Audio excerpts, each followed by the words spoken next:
Hello दोस्तों। आज हम एक 2016 में आई एक मराठी फिल्म का एक्सप्लेनेशन जानेंगे जिसका नाम है सैराट। सैराट एक मराठी भाषा की फिल्म है जो 2016 में सिनेमाघरों में आई थी। इसके बाद करण जौहर ने इसका हिंदी भाषा में रूपांतरण भी किया था जिसका नाम था धड़क। सैराट फिल्म लगभग 4 करोड़ में बनी थी और उसने तकरीबन 110 करोड़ रुपए की कमाई की थी। और ये फिल्म मराठी इंडस्ट्री की सबसे हिट और सबसे ज़्यादा कमाने वाली फिल्म है आज तक की।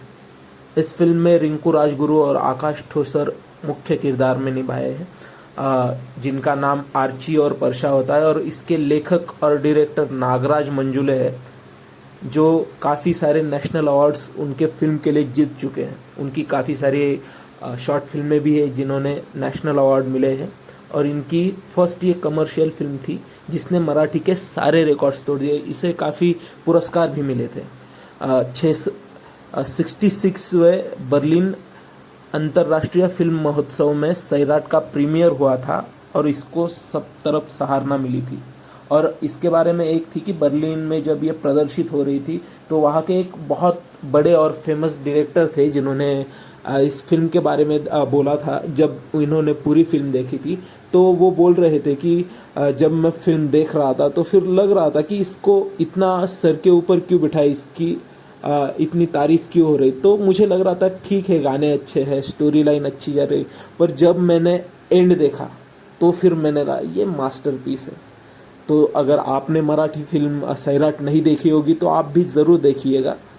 इसकी एंडिंग जो है वो आपको सुन कर देगी। तो चलिए हम एक्सप्लेनेशन शुरू करते हैं। तो फिल्म की कहानी प्रशांत काळे एक जो अपना परशा होता है, ये हमारा लीडिंग कैरेक्टर है जिसका नाम है प्रशांत काळे। एक छोटी जाति में जन्मा एक बच्चा होता है जिसके पिता मछली पकड़ने का काम करते हैं और वो पढ़ाई में अच्छा होता है, वो टॉपर होता है और अपने स्थानीय टीम का कप्तान भी होता है, क्रिकेट टीम का। और अर्चना पाटिल एक अमीर और ऊंची जाति के जन्मी एक बच्ची होती है जिसके पिता जमींदार और एमएलए होते, मतलब राजनेता होते।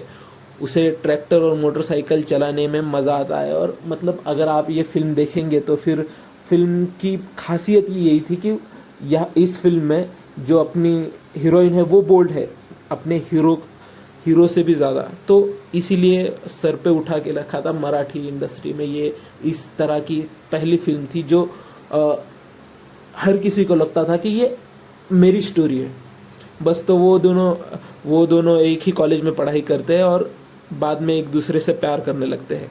अर्चना के छोटे भाई के जन्मदिन पे वो दोनों घर के पीछे ही मिलते हैं और अर्चना के परिवार वाले उन दोनों को रंगे हाथ पकड़ लेते, मतलब प्यार करते हुए। अर्चना के पिता तात्या उसकी और दोस्त की खूब पिटाई करते हैं। तात्या उसके और उसके दोस्तों के खिलाफ पुलिस में झूठी शिकायत दर्ज करवाते हैं कि इन्होंने अपनी अर्ची को बहला फुसलाकर उनके साथ किया था और रेप अटेम्प्ट किया था। तो फिर इस पर जब इसे पता चलता है अर्ची को तो वो गुस्सा हो जाती है और वो सारा का सारा इल्ज़ाम सबके सामने अपने ऊपर लेती है और कहती है कि अगर कुछ भी करना हो तो वो मेरे खिलाफ केस करो, इनके खिलाफ नहीं। तो फिर वो तो ठहरे राजनेता और सरेआम बेइज्जती से अच्छी, तो फिर ये इन दोनों को लेके मारने के लिए लेके जाते हैं, मतलब जिस किसी के लिए लेके जा रहे होंगे। तो अपनी आर्ची तो बहुत डेयरिंगबाज होती है, तो फिर वो पिस्तौल छीन लेती है उनके आदमियों से। और ये आर्ची, परशा और उनके दो दोस्त सल्या और एक दीपक करके होता है जो हैंडीकैप होता है, मतलब उनके पैरों में ज़रा प्रॉब्लम होता है। तो फिर ये चारों के चारों भाग जाते हैं वहाँ से और ये भागते भागते हैदराबाद जाते हैं। तो फिर वो दोनों दोस्त तो निकल जाते हैं, उनको अपनी तरफ भेज देते हैं। तो फिर नए शहर में उन्हें काफ़ी दिक्कतों का सामना करना पड़ता है। काफ़ी कोशिशों के बाद दोनों बहुत कमाई कर पाते हैं। इसी बीच उन दोनों में बहस हो जाती है और अर्चना वापस जाने का फैसला कर लेती है, लेकिन वापस जाने से पहले ही उसका मन बदल जाता है और वो प्रशांत यानी कि परशा के पास वापस आ जाती है। दोनों रजिस्टर ऑफिस में शादी कर लेते हैं और जल्द ही उनका एक बेटा भी होता है। कुछ सालों के बाद उनकी आर्थिक स्थिति काफ़ी अच्छी हो जाती है और वो तीनों अच्छी जगह पर खुशी खुशी रहने लगते हैं।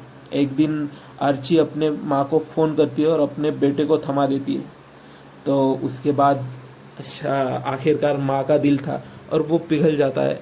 फ़ोन पर बात करने के बाद प्रिंस और उसके कुछ दोस्त उपहार लेके साफ आर्ची और पर्शा के घर आते हैं और कहते कि उसकी माँ ने उन्हें भेजा था।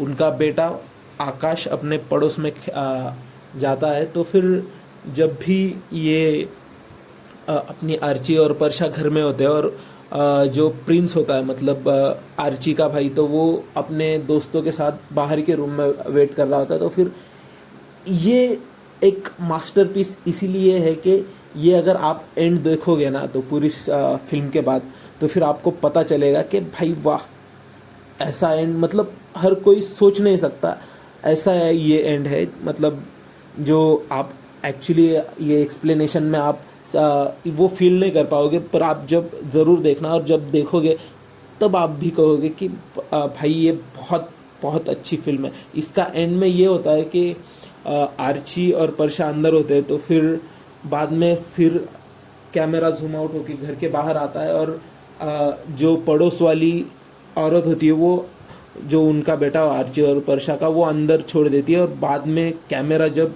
अंदर घर की तरफ होता है तो वो बच्चे के खून से लथपथ पैर बाहर चलते आता है और वो रोता हुआ आता है और टोटल ब्लैंक, मतलब वो उस सीन को दिखाते हुए उसमें ना कोई म्यूज़िक है, खाली एक साउंडलेस है और एंड में दोनों के दोनों मर जाते हैं। मतलब आर्ची और पर्शा का कत्ल करके प्रिंस वहाँ से निकल जाता है। तो ये फिल्म यहीं पर ख़त्म हो जाती है। मैं आपको ज़रूर कहूँगा कि ये फिल्म एक बार देखिए, बहुत अच्छे इसके गाने भी आपने सुने होंगे, झिंगाट वगैरह है। और ये मराठी की सबसे ज़्यादा कमाने वाली फिल्म है जिसे देखने के लिए घर की औरतें वगैरह सब गई थी, इसलिए ये सुपर डुपर हिट है। आप भी ज़रूर देखिए और थैंक यू।